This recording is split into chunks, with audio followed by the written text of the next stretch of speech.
is going to connect it to broader issues about information integrity, misinformation, and how to support a robust information ecosystem. We are very lucky to have with us three great panelists. Safiya Noble is a professor, is a UCLA professor of Gender Studies and African American Studies. She is also the co-director of the Mindaru Initiative on Tech and Power, and the founder and faculty director of the UCLA Center on Race and Digital Justice. Joan Donovan is the research director of the Shorenstein Center on Media Politics and Public Policy, director of the Technology and Social Change Research Project, and an adjunct lecturer in public policy at the Harvard Kennedy School. And Courtney Radsch is a postdoctoral research fellow here at the UCLA Institute for Technology, Law, and Policy, with a long record of working on issues related to press freedom. We have an incredible panel, so I'm going to do my best to try and probably just stay out of the way. But I want to kick things off with Courtney, and maybe you could start by framing this issue, maybe framing the connection between these two issues, and talk a little bit about the purpose that journalism serves in a democracy, and how it has evolved recently into the proliferation of nonprofit hybrid news organizations and advocacy groups using journalistic methods to shine a light to power. Oh, so it's just like that was definitely just one question. Yeah. Pretty good. Solved it, girl. Yeah, done. All right, in 5 minutes. I mean, so traditionally, and in an ideal type, right, journalism is able to hold those in power to account because they are reporting on them. And this has been really important through beat reporting, investigative reporting. We like to talk a lot about investigative journalism, but also that like quotidian reporting, just following something, the school board, the Congress, the courts, the police, so you see developments, etc. So watchdog accountability journalism has been really important for democracy. But there's also the role of journalism as providing a forum for community and for community building, for people to enact their citizenship. It was traditionally this intermediary that stood between those in power and the public, and that is where that discussion took place. Obviously, the technology of this current century has appended that traditional role of journalism, but it's still playing a really important role. But I think one of the challenges is that as we talk about media viability and sustainability and the models, and for example, nonprofit journalism versus commercial journalism, is to talk about what is the objective of the journalism that we are supporting. So I just completed this big study where I interviewed almost 100 journalists around the world in the global south, specifically in countries where pressure is building on journalism, or where there has been a fast pivot to worsening situation or crisis like Myanmar, Ukraine, Afghanistan, as well as exiled journalists. And what I found is there are really three types of journalism. So there is that accountability journalism, there's the community, more service-oriented information provision journalism, and then there's this journalism that doesn't fit into either of those boxes. So like exiled journalism, or like some of these transnational journalism efforts like you heard earlier from Preeti and the sliced media, which is, it doesn't fit into these boxes, but is trying to hold some of these global institutions accountable. And that's, I think, something new about journalism that we have to think about, because I think it's a bit unclear these days what role journalism is playing in democracy. And as a journalist, I work in the Middle East and in the US as a journalist, so different contexts. But what is the specificity of journalism as a practice that is different from other types of content production or other types of content producers, and why we need journalism in a democracy? And I think it has to do with, who was talking earlier about fact, right? The accountability, timeliness, or no, Talk. Talk, that was you, okay. Timely, accurate local knowledge. Yeah, so I mean, that's a really good way to think about it, I think, you know, the role of journalism, but I think one of the big questions we have right now that we need to answer is, what is journalism's role in democracy? Does it have to be journalism? And if it is journalism, how do we define it? Because coming also from the press freedom advocacy world, we don't like to define journalism because we're so afraid that like some authoritarian government is then going to decide, you know, oh, well, we're going to decide who gets to be a journalist and who doesn't. But I think we have done ourselves a disservice by refusing to say, this is journalism and this other stuff, punditry, you know, whatever, is not journalism. Because I think if everything that is online, every blogger, every source, if we say the guy who observed, you know, a helicopter or whatever, the flights over bin Laden, when they shot his house or bombed his house, that's not journalism, that's a source, right? And so I think we've done ourselves a disservice, because then that takes, so observation is not what is relevant to democracy. It is that link between community and those in power, accountability, and inclusion. Thanks, that's a great framing. I want to go to Joan next and maybe ask about your reflections over what you've heard over the past day with regard to media freedom, whether that's opened up new insights regarding misinformation and efforts to promote information integrity. I heard you speak on Thursday introducing your book. I thought that it raised a lot of interesting questions about efforts to promote veracity in the discourse and how media should be supported. And I was wondering what your position on that is after having heard. There's this tension that I've been noticing in the way that people are talking about funding journalism, where, you know, you kind of have to pick your allies. You have to decide if it's going to be this corporate model, if it's going to be this nonprofit model. Particularly, like the Texas Tribune is a really good example of like nonprofit journalism that works. And the tension about, you know, are you going to take money from foundations and philanthropists, or are you going to take money from government, or are you going to take money from tech companies, which are a new source of revenue, right? It's not like we were talking about Microsoft funding journalism in the 90s, right? And then, I mean, of course, they did come in with soft news and whatnot, but and then you also have this tension of there's this old essay from Umberto Eco that I like about, does the audience have bad effects? So if you think about YouTube right now, he was talking about the sort of very early 1970s reality TV. And if you give the audience what they want, normally what they want is junk. They want tabloid, they want scandal, they want outrage. And so in listening to people talk about, you know, we gotta play to our audience, we gotta give the audience what they want, sometimes the audience wants really bad things. They want this kind of saccharine news, or they want celebrity gossip. And I'm being back here in LA, it's always fun to watch the local news because it's the only place where you get celebrity gossip Right. on the local news. You know, in Boston, it's like 2 kids murdered in the woods. And it's like, here, and it's like celebrity eating tacos in public. News at 11. You know, and so I think there's a balance here, but also just when it comes to the intent, in my dealings with looking at the Haugen leaks and the Facebook papers that we're going to be publishing soon, you know, Tanya Sweeney have been working on this for a long time, what you learn about news and platforms is that they don't really know how to moderate the news. They don't really know what the difference between a self-designated news organization is and a community organization and like, they don't really take into account what news might mean to a professional journalist. Everything is this taxonomy of people self-selecting in to journalism. And what that all means is that I don't think the tech platforms have ever really built a platform to distribute news.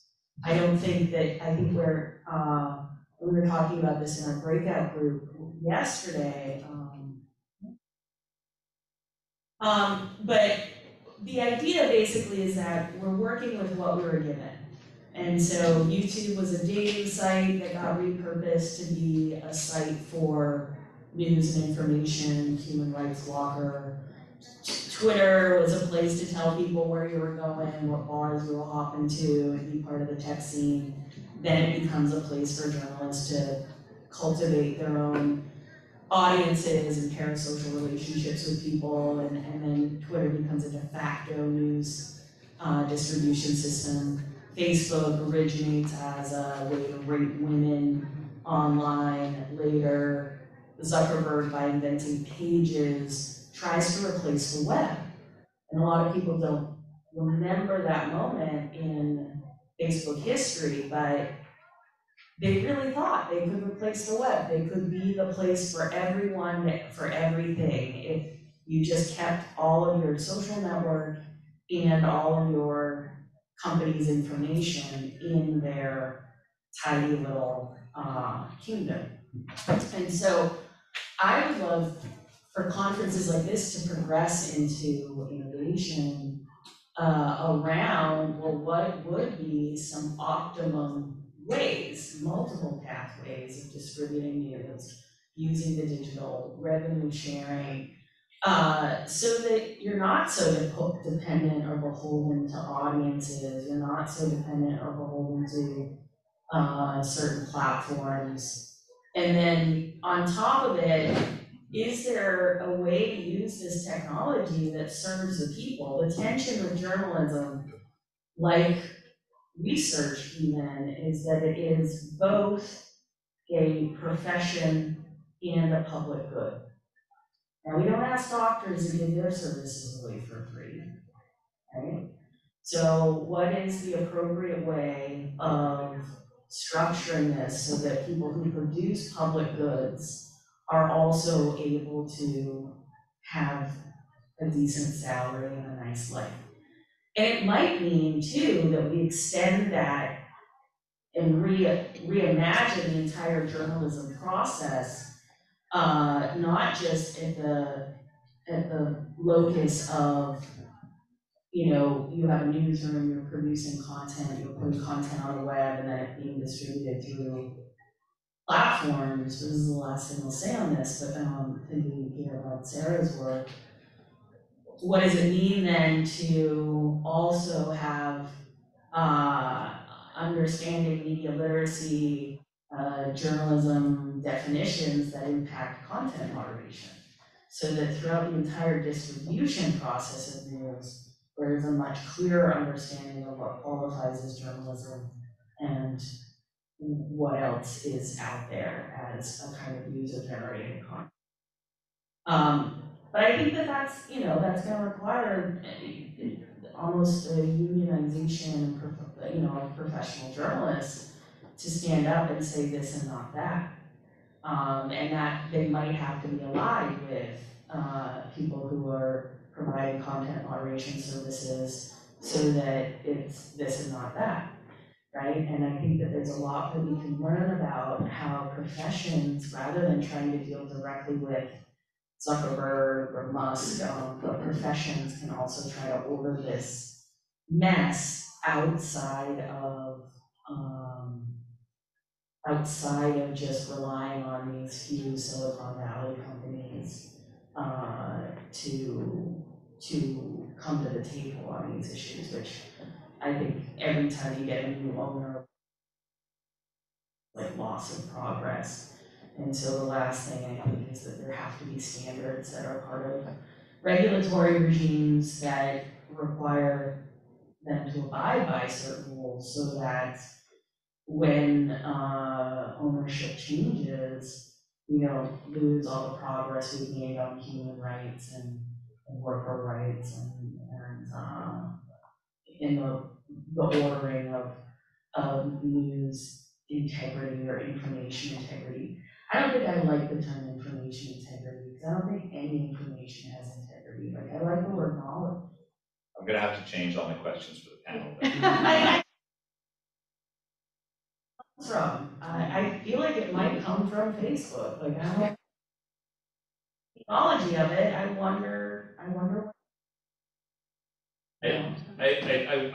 wanna sort of put stop the point you made about going back to first principles though, because I do think that that's very valuable. And you know, if we were designing a society from scratch, it seems pretty crazy to think that like, so we'll distribute these surveillance ad tech products. People will use them to post cat pictures and rant about bad customer service experiences. Oh, and also it'll be a critical hub for investigative journalism. Everything that sustains democracy. Yeah, I mean, it's nuts, and I do think that it's good to kind of be asking the questions of why are we doing this, and what are the alternatives that we have. I think that's really cool. Safiya, you were very early in raising the alarm about the problematic impacts of algorithms on culture and society. I think you can draw a straight line between the criticisms you were raising back in like 2010, 2011, and radicalizing tendency of engagement-driven algorithms. First of all, I mean, I know it must be enormously frustrating to see that how things have progressed, given that you know, you were right on this 10 years ago. But I would be interested to hear, you know, how you reflect on the problem now and what you see as potential avenues to try and either reclaim our democratic culture or push back on the influences that you've seen growing in strength. I mostly can't get out of bed in the morning. All right. It's true that, and thank you, that's a very generous acknowledgement of my work, and I would just say that, of course, it's in dialogue with lots of people who've come before us. And I think one of the challenges that we have right now is we do have a cottage industry, I would almost say, people who are looking at these issues at the intersection of technology and society going through it with a fine-tooth comb, which is really important and fantastic. We need to do that, but of course, part of the reason is because there are so many more problems, and the gravity and the weight of those problems intensifies daily. So I think part of what we be thinking about, not only in terms of what is the role of journalism in society and some of the questions that you asked, Courtney, but what is the role of democracy anymore too? And I think this is where we are under examining what is truly happening in society and the uneven ways in which people are already not experiencing democracy and maybe have never been fully incorporated into the project of democracy. And so it makes it difficult then to have conversations resting on maybe a presumed set of shared assumptions when we are, for example, during the Trump administration, we saw the greatest transfer of public wealth into the hands of, into private hands and into industry, but really into the 1%. We have studies, I think the UK House of Lords a couple of years ago, their latest study on global wealth inequality, their projection was that by 2030, the 1% would own 2/3 of the world's wealth. That's right around the corner. The people who are collapsing and the communities that are collapsing under the weight of inequality around the world are many of the people and communities that have been talked about in this conference. I can certainly say that we see the wealth inequality, let's say for Black Americans, my grandparents did better than my generation, if we're talking about real dollars and what it buys. So we have massive slippage, rollbacks of civil rights, rollbacks of women's rights. We're living in this moment where these are the consequences of the slippage around these notions like democracy. There are uneven consequences, they're distributed unevenly, those consequences. So I think while we're talking about kind of in the weeds of what is the role of journalism in a democracy, then we have to be talking about issues of justice, accountability. Courtney, I really appreciated your kind of opening.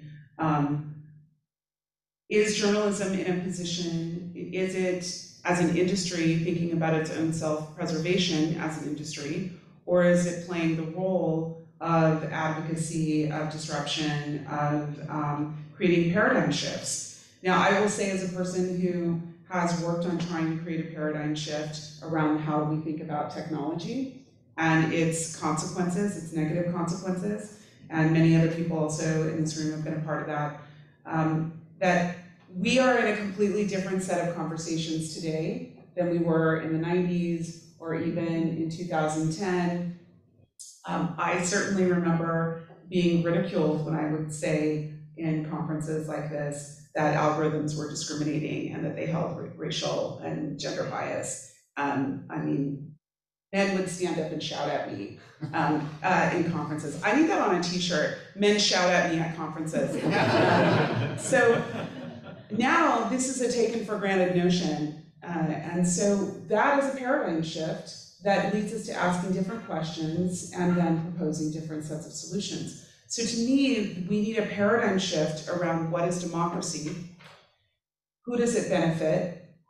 That will fundamentally bring into, I think, into view questions about escalating inequality. It will foreground, of course, the role of the tech sector in destabilizing democracies all over the world, as well as other types of governments. It will require and demand repair and restoration. So, the panel before us, I really appreciated hearing kind of a little bit more in the weeds around these, what I think of as reparative bills. I mean, they may not be repairing at the rate that we need them, but we do need these cracks where we can imagine transferring wealth that has been stolen from the public back into resources and public institutions. And I think of broadly journalism as being kind of a public democratic institution, even though Murdoch and others really challenge that idea. I think we also have to think about institution building, and this is really so important because one of the things that strengthens an alleged, so-called democracy is the strength of its public goods, the strength of the resources that are available for the public, and ultimately are really like boiling down to the quality of life that people think they can experience under a democracy. And what we have is a diminished quality of life around the world for people. We have people, in my hometown, I grew up in Fresno, California, which is about 3.5 hours north of here in the Central Valley. We still have people in the Central Valley who live on bottled water because the water cannot be drank. So we have to ask ourselves questions about a whole host of ways that we've organized social life. And for me, when I look out, and one of the reasons why I'm just completely a downer right now, and I apologize, but I think about the tech sector being the only sector that is printing money while everyone else is in decline. And we have to actually contend with that. In my community, I think about the way in which the tech sector, prints trillions of dollars off of racist propaganda, the circulation of propaganda that, and of course, we're living through those of us who are critical race theorists or feminists or people and champions of LGBTQIA communities of color. We are living under the consequences of the proliferation, the unfettered proliferation of propaganda. Our own faculty here at UCLA, in the UCLA Law School, having death threats constantly, especially the critical race theorists among our faculty, making their lives and their families' lives incredibly difficult. So these are real conditions that people are dealing with, and I think that at the heart of this conversation for me, what's interesting to think about is for all of the people watching this and all of you who are in this room who are part of journalism, who are shaping the future of journalism, how does that intersect with raising up these notions about an enhanced quality of life that actually can bolster the possibility of believing in democracy? Because many of our communities are also, I ask my husband, he's always like a good litmus test for me because he's like a, Black man from the Midwest, Chicago, and I feel like he just keeps it real all the time. And I said last night, I said, babe, we're cuddling, and I said, babe, he has his back to me. You have to get the visual. So he's back to me. I have my arm around him. We're like spooning, and I said, babe, do you believe in democracy? He's like, what are you asking me? And I was like, I'm just curious. I'm on this panel tomorrow, and I wondered, do you believe in democracy? And he just went silent, and he goes, I believe in God more than I believe in democracy. And I was like, huh. He goes, and I think Black people, we don't really think about democracy. It's not really whatever they say its promises are, we already know they're not for us. And I don't disagree with him, because on so many fronts, racial justice organizations in this country are so focused on fundamental, basic, civil, democratic rights, trying to still get them and trying not to lose them. So these are the kinds of things that are on my mind, in a conference like this, when we're thinking about the role of the tech sector in undermining that, but more importantly, the role of journalism in helping us to arrest some of these problems. It's funny that autocratic governments don't tend to shake when situations are really desperate. They tend to shake when there's a degree of upward mobility, and that leads to more social unrest. And I think that's something that the challenge is in asking questions about democracy in the context of survival challenge. But I do want to ask Courtney to maybe comment on what you said about the relationship between journalism, justice, and equity. Because I certainly think about these questions. I think about the journalism democracy question, and that's very core to the way that I've approached this stuff. That's not been as much in my mind, and I would love your thoughts on that. I think one of the most interesting things recently is the journalism reparations movement, which is aiming to really, I just heard this paper, and I will find out the author's name because I feel bad I can't cite it here, but this conference who was looking at how American journalism, the very first advertisers were related to slavery.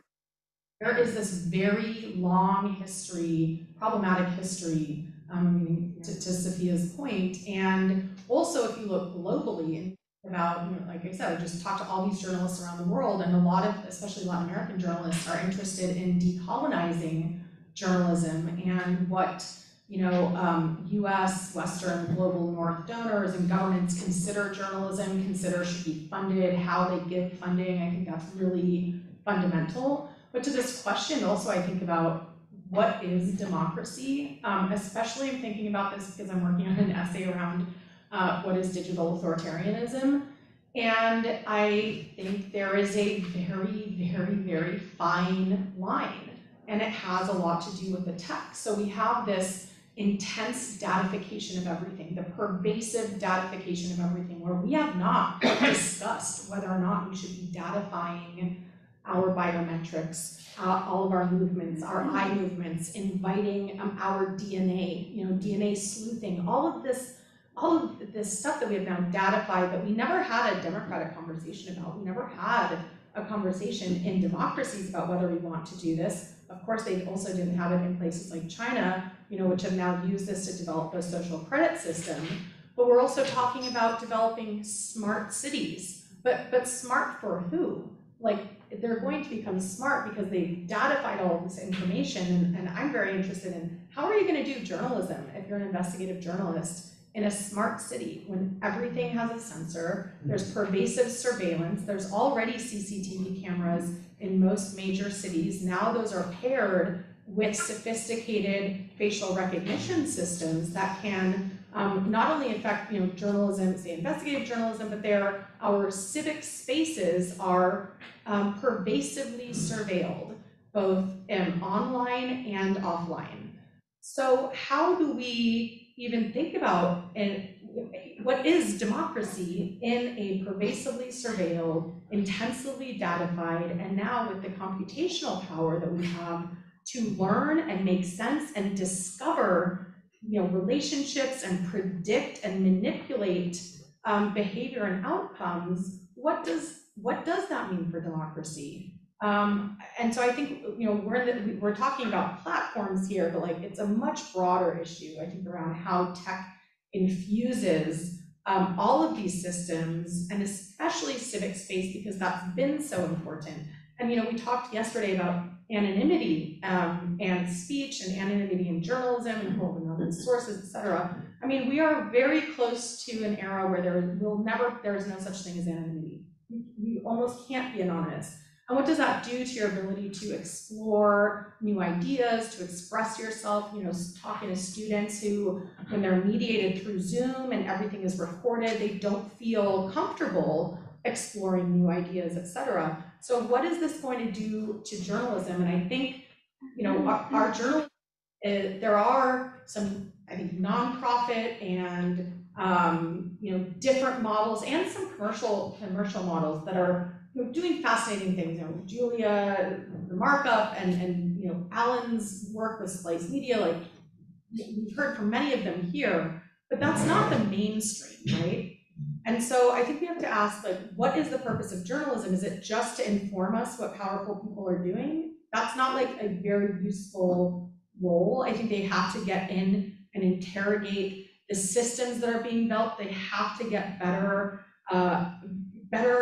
understanding of the pervasive technology issues, and we're seeing that now. But like, if you look at the first decade of tech reporting, it's like, wow, this is so cool, look at this. There's who they quote, how they frame their stories. We're seeing some of that shift right now, but it needs to be much more pervasive. And I think, as Safiya mentioned, like, it has to be at these more grounded, like, fundamental core issues, and that is not a sustainable business model right now. And in many countries, there has never been a sustainable model for public interest journalism, and actually most of the evidence around the world shows that public interest journalism has never been sustainable without public subsidies or private subsidies through foundations. So I'm also quite pessimistic, honestly, about where we're at, because I don't think journalism right now is up to the challenge. And I think that our democracies are a hair's breadth away from tipping into digital authoritarianism. I wonder if Joan wanted to comment on what you mentioned regarding the datification of our information space, of our civic discourse. That's something that strikes you as impacting the way that information travels, or the way that we approach our political engagement. Yeah, I think it's kind of interesting, because there was a point, which many of us can remember, where you don't trust the internet. You don't cite Wikipedia. I remember this early on in my education. There's nothing online worth citing or reading. It's all fluff. It's all subcultures. It's people in their misplaced identities. I'm sure all of us can think back to our early AOL avatars. Nobody used their real names. You did not put your credit card number online. That would be dumb, right? But I think something shifted, a couple things shifted as we got used to the media. Technology has a way of making us think that it's secure, a way of making us kind of have this magical thinking about it. It's cool. And somewhere along the line, you know, someone figured out how to sell pizza online. And we were like, oh, this is convenience, right? And so you started to use the internet for everyday things. You started to use your real identity, you started to buy and sell things. I mean, I remember the early days in eBay, where, you know, you'd buy something, you'd send a follow-up email, you'd say, what's your address? I'm gonna send you a check, right? And then you're gonna mail the item, right? So as we developed more and more commerce online, we developed this sense that it must be safe for our identities, it must be safe for our bank accounts. And of course it's not, it's really not. You know, identity theft is higher than it ever was, credit card fraud is higher than it ever was. And these systems are not that routine and secure. But that speaks to some of the datafication where, for convenience, we are moving more and more into this space where it's tracking much of our movements, much of our purchasing histories. It's trying to make itself relevant for advertising. I think it's page 48 of your book, like you have this sentence that, you know, it just kind of flies by, but when you're reading Safiya's book about, you know, these are really advertising tools, these are advertising algorithms, and then when you start to boil it down to all of this datafication, why do they need all this data on us? Why does our email address need to know our gender? And it's all about marketing, right? It's all about selling advertising, it's all about collecting and selling that data in the aggregate, right? Because nobody's data alone is all that useful, but all our data together relationally is useful for targeted advertising and marketing. And so that datafication is useful for different institutions for different reasons.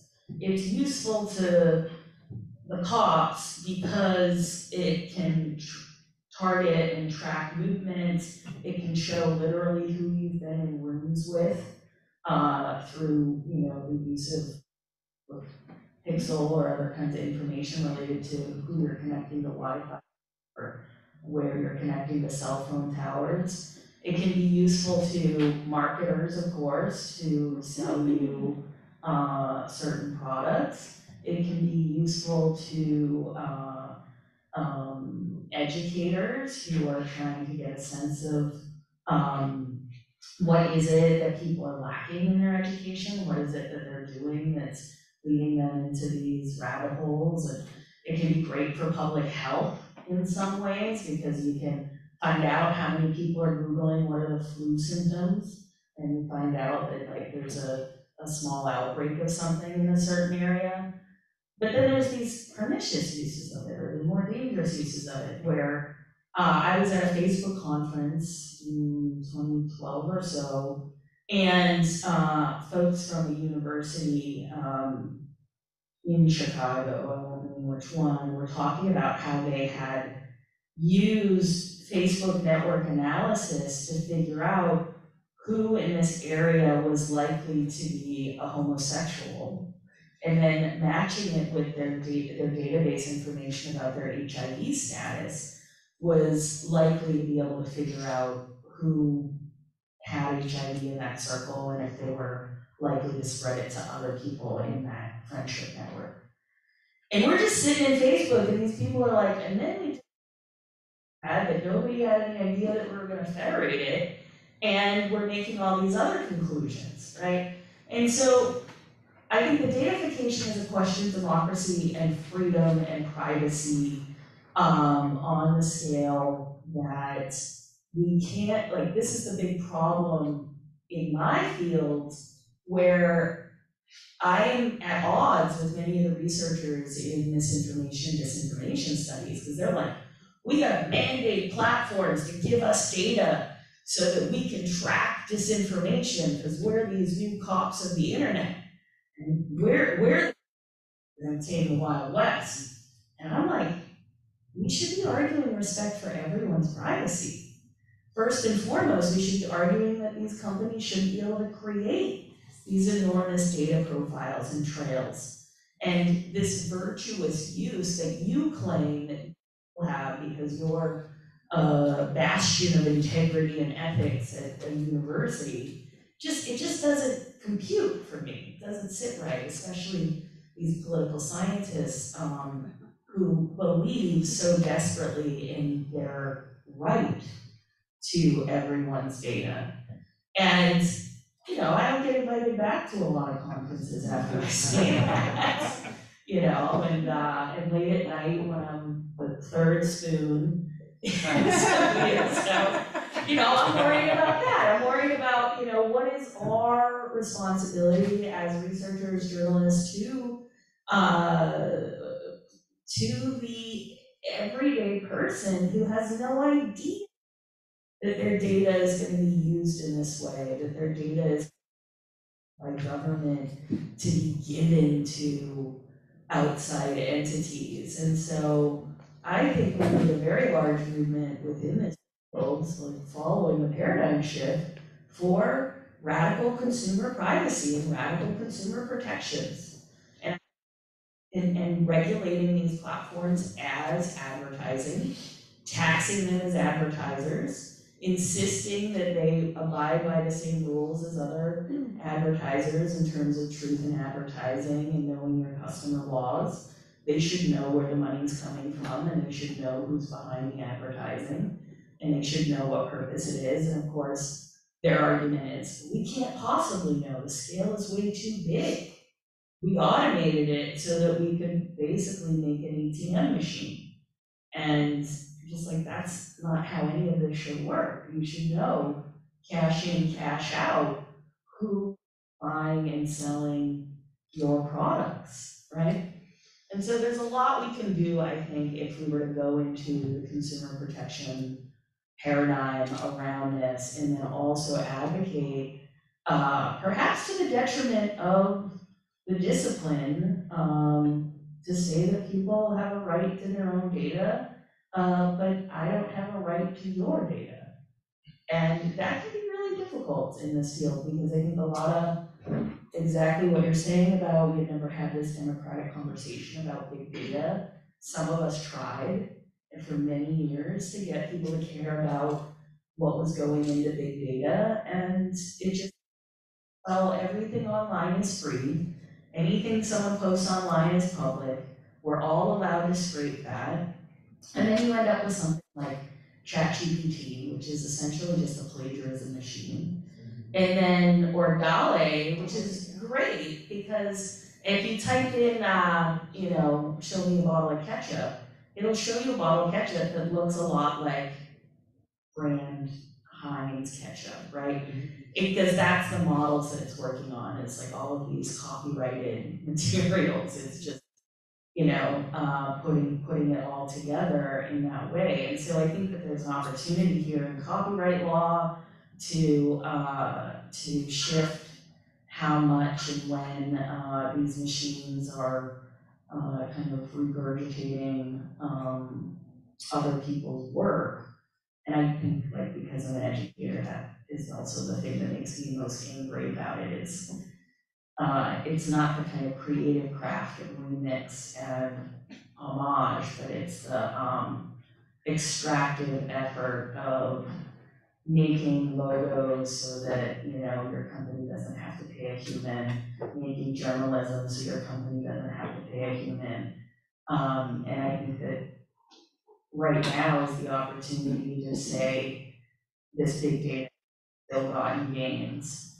The last thing I'll say is, when we allow these companies to do this kind of datafication and make these huge, enormous profits bigger than some GDP in certain countries, what they're able to purchase with that money, that profit, is political power.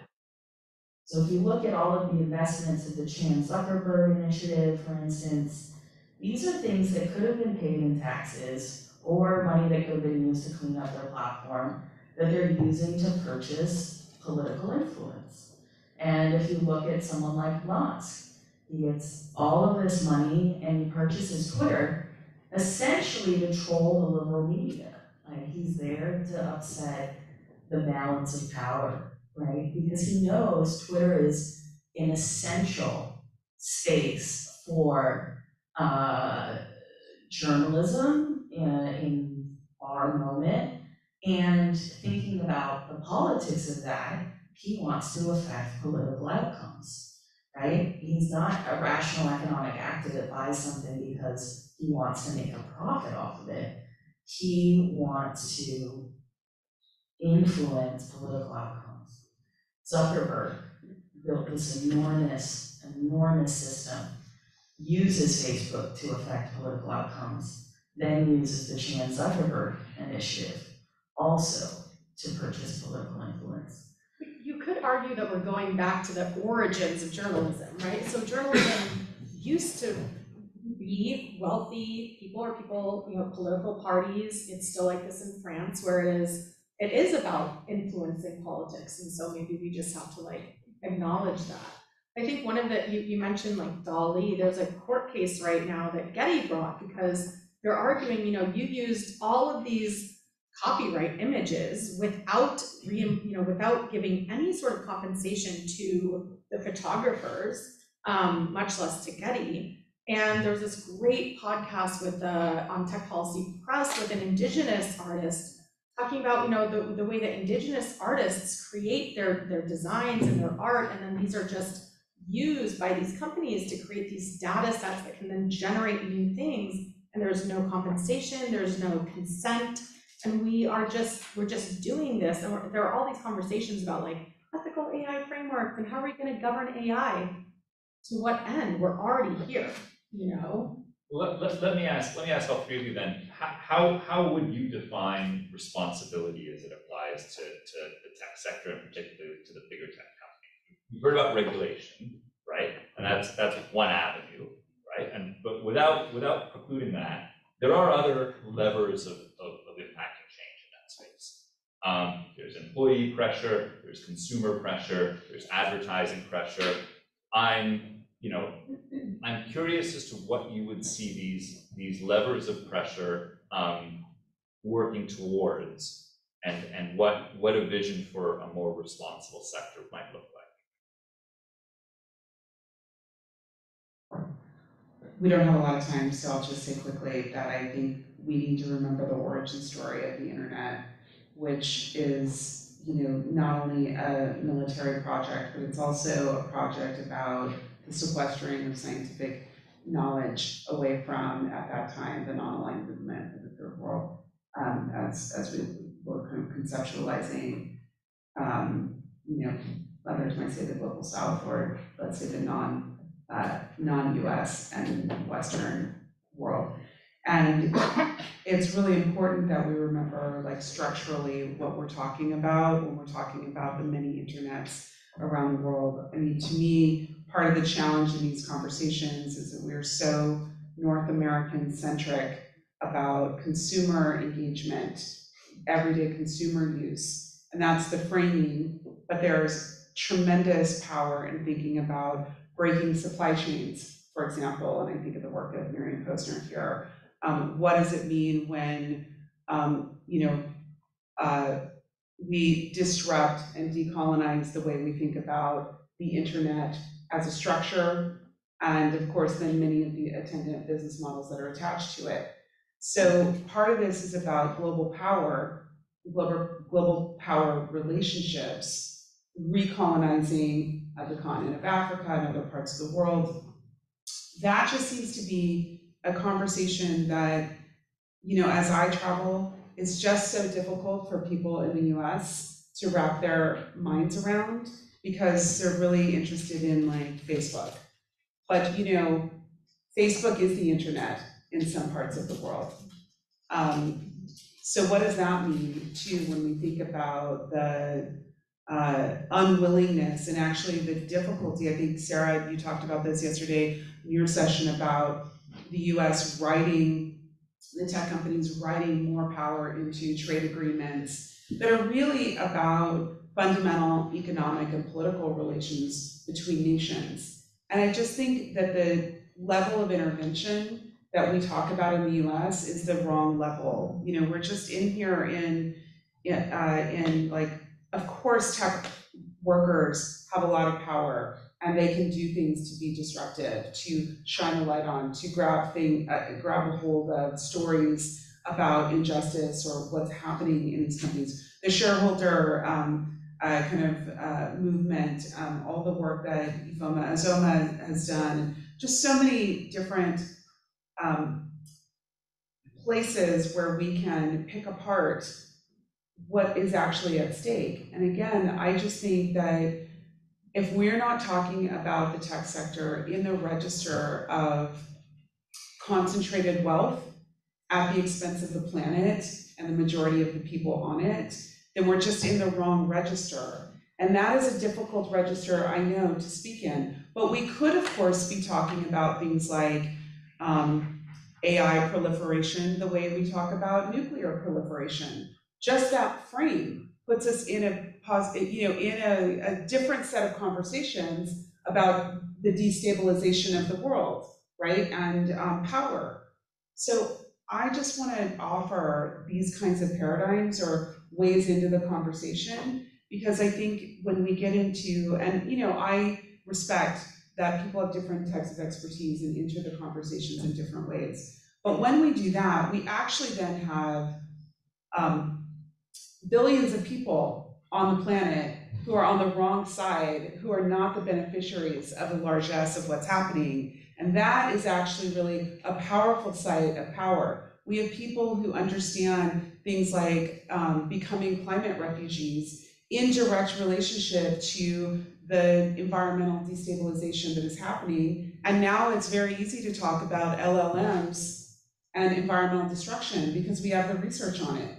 So we've got to get smarter about putting the right conversations in dialogue with each other, versus I feel like, the North American middle class sensibilities about these conversations and like survival, and like jobs and like those things come at a tremendous expense and cost for other people in other parts of the world.